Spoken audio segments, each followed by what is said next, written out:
Well, hi there, Fielding ODL learners. Welcome to Management and Leadership, Assessing Individual Responsibility. I'm Dr. Susan Cannon, the instructor for this course, and I'm so happy you're going to be joining me and the other students in this really powerful learning journey. I'm going to be connecting with you mostly from beautiful Seattle, Washington, where I've been living for almost 25 years, and occasionally from Rockwall, Texas, which is my hometown. So let me tell you a little bit about what you're getting into. So even though the same basic course material is taught each term, the classes themselves can be quite different and actually unpredictable because of the unique individuals that come together in this learning experience. Because every time I teach one of these courses, I have many profound interactions with the students, and that leads to new insights for me. And this is partly due to the transformative nature of the content. And it's also because of the nature of the online classroom, which can support really powerful and really deep discussions and interactions, which I hope you'll find out. And for many of our past students, this was a surprising and delightful discovery for them. So this week is mainly about getting you oriented and getting you comfortable. You know, for many of you, this is the beginning of your fielding journey, and I want to get you off to a really strong start. So in terms of assignments for this week, we're just going to do a little warm-up with some reading before we really dive into the curriculum. So, based on years of experience with many different kinds of students from all walks of life, from all around the globe, I'd like to share with you my 7 tips for success in this course. Okay, let me look at my notes here. Tip 1. Don't let change throw you. You're going to be learning an integral model for assessing individual leaders and organizations. It's really powerful and it really works. An aspect of this model is that leaders and systems grow through distinct stages of development. Each stage almost seems like a world unto itself. You get a new type of a leader, a new organizational system. It has its own beliefs, values, preferences, ways of seeing the world, types of what it considers acceptable behaviors. So for weeks 2 through 7, we're going to explore a new stage of development every week. So each week is going to feel very different from the last because the curriculum's been designed to give you an experience of that stage. So don't let that throw you. Just kind of go with the experience.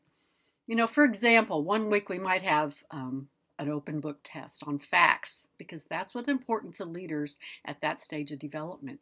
In another week, we might be engaging in really deep conversation, exploring meaning and emotions, very different situations. So just flow with it. Okay, tip 2, stay up with the coursework right from the beginning. Be systematic. We go through a lot of material every week, and each week's learning builds on what came before.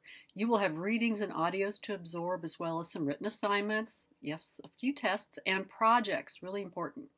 So if you have to go out of town, or you have a family emergency, something like that, work with me so I can help you strategize how to stay current. I know unexpected things happen in life, and it happens every single term. So, just stick with me. Okay, tip 3, don't get discouraged. This is graduate school, and our course material is complex. In fact, one of the first readings that you'll get, it's called The 9 Levels of Increasing Embrace, is one of the most complex of all. Don't let that upset you. You almost surely won't be able to get all of it at once. You're not expected to. I will be referring to that paper all through this course, and as we move from week to week, it's going to make more sense, I promise. Just do your best. That's all we ask. The learning materials are a mixture of audios, readings, PDFs of presentation slides. We're trying to meet different learning styles by doing that. I used to co-teach this class with Dr. Terry O'Fallon, who was a pioneer in the field of human and organizational levels of development. So you'll have an opportunity to hear Dr. O'Fallon speak in the audios. Okay, so tip 4, participate. A part of your grade is based on participation.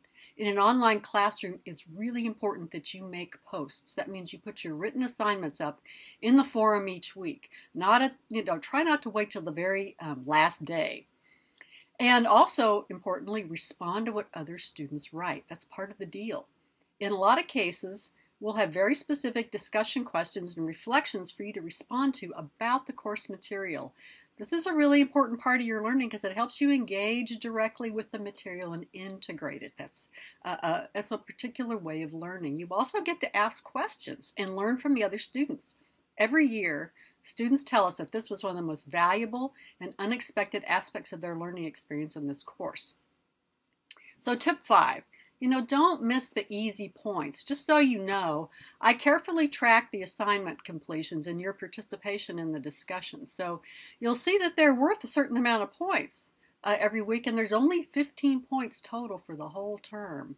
I've seen students get careless with such that they could have made a letter grade higher with the addition of, a one or a couple of fairly easy postings that was, worth half a point or something like that.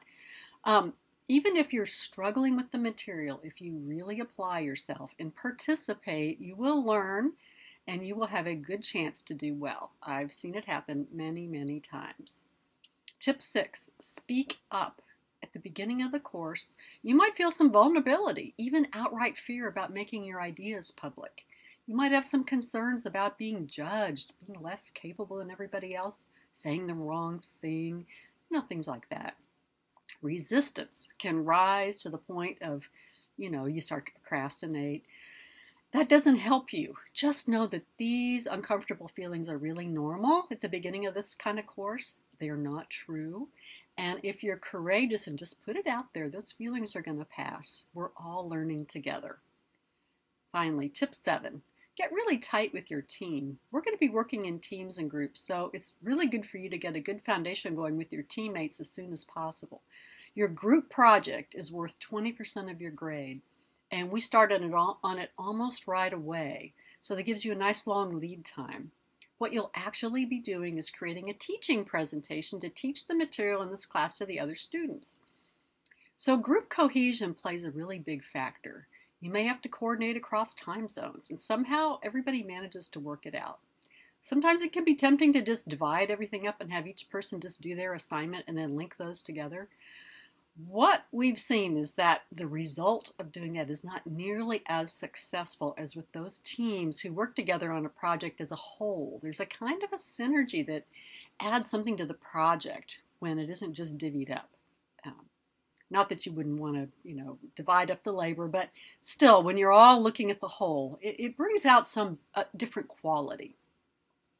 So that gives you some pointers on successfully navigating this course on management and leadership, assessing individual responsibility.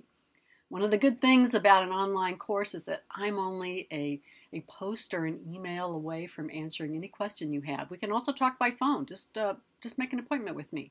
Don't hesitate to contact me. All right, I'll see you online.